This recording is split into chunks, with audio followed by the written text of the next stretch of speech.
A big problem with cold temperatures and an unheated shop is what it does to liquids we rely on. Glues, finishes, stains, dyes, even paste waxes don't behave the way that they should when it's too cold. Today we're going to find a workaround.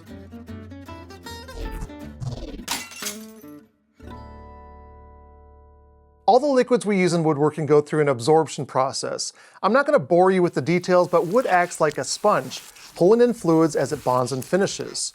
For example, when you glue two boards together, the glues need to soak into both pieces to create a strong bond. I've got two glue bottles here, one that's going to be the ideal temperature that we want our glue to be at, and then one that's the temperature of my shop. If I take an infrared thermometer and check my first one, my room temperature, that looks like it's about 62 degrees, and my cold, which is the shop, is at about 36 degrees. If we start with the ideal room temperature, you can see that it squeezes on really easily. When I use a brush, it's easy to move it around. This is exactly what we want when we're working on woodworking projects. But now if we switch it to the cold, it's hard to push out, it's clumpy, and it's just really thick. If I switch it back, you can see that this one's already penetrating into the wood, and this one is still just sitting on top. Cold glue, not a good thing for woodworking projects. So when it comes to workability, you can see that the cold just does not work.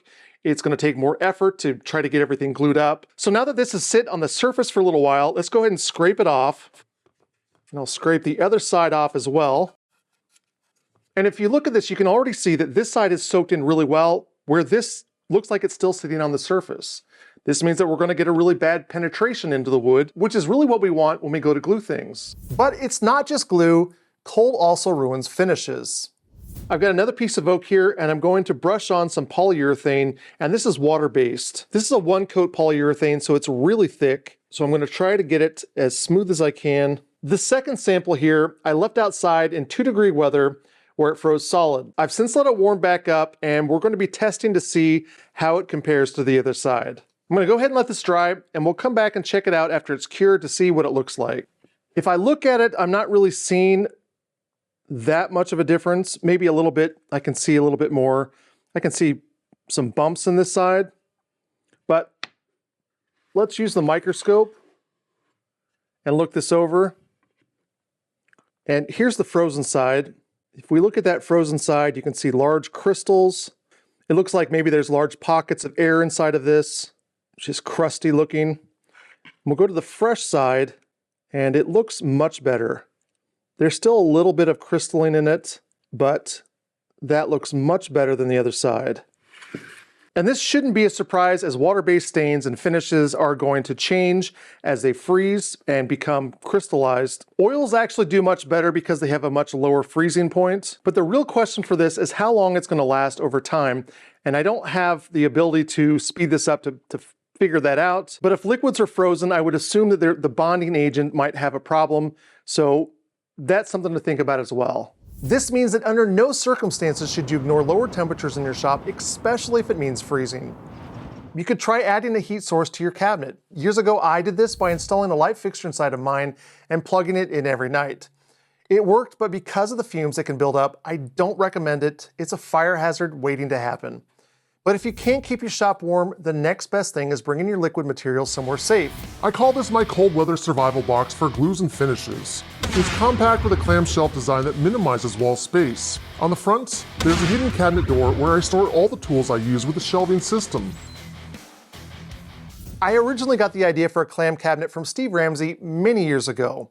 It's a great design, and I'd love to share his video, but I can't seem to find it right now. What's great about this design is that it opens up into 2 sets of shelves. The shelves are almost large enough for full-size cans of paint. You could scale this down, maybe even make the shelves a little narrower. But what I like about this design is that it saves vertical space. If I take the hinges off the side and stack it on top of the other half, you could see how this could save you a lot of space on your wall. Because it does close back up, it can be used like a small suitcase if you need to bring your materials to somewhere warmer. The big addition that I did make to Steve's design is to add what I call a weight ramp, which is basically just a block of wood that's been cut diagonally. What's nice about this is that this side of the shelf is attached to the wall, and it has this ramp here that when you press the other side into it, it actually lifts up the front cabinet. And this is important as it will keep the front half from sagging, and it will protect the hinge over time. Since this is a storage container, I also added a second door in the front. Open it up and you'll see an entire shadow box system for all my glue and finish tools. On this side, I've got all the things that I use for painting, for staining, for gluing. I've got my paint brushes, I've got toothpicks, straws, silicone muffin molds, and definitely my epoxy nipple. Crucial stuff. It keeps everything together and I don't lose anything. I've also got a thermometer on the top. It will tell me what the temperature is so I know whether or not to bring this inside or not. For mounting, I used a French cleat on the back, making it easy to attach to the wall and just as easy to remove. I'm not adding screws every spring and removing them in the winter. I grab it off the wall and bring it inside. The other nice thing about a French cleat system is that it creates an air gap between the cabinet and the wall, reducing how much cold transfers from the wall into the cabinet where your glues and finishes are. If you've been through a brutally cold winter, you probably know to leave cabinet doors open to keep pipes from freezing. Same idea here, except with this design, if you've warmed up your shop a little, that air gap helps retain heat inside of the cabinet. I know what some might be thinking, why not just use a space heater? And yeah, you could do that. But if you're like me and don't want to pay to heat an entire shop all winter, this is a lot more efficient. I won't go over the full build here, but my second channel has a full step-by-step guide with all the materials and tools I used. So if you're interested, you can check that out. Whatever you do, be careful with your finishes and glues.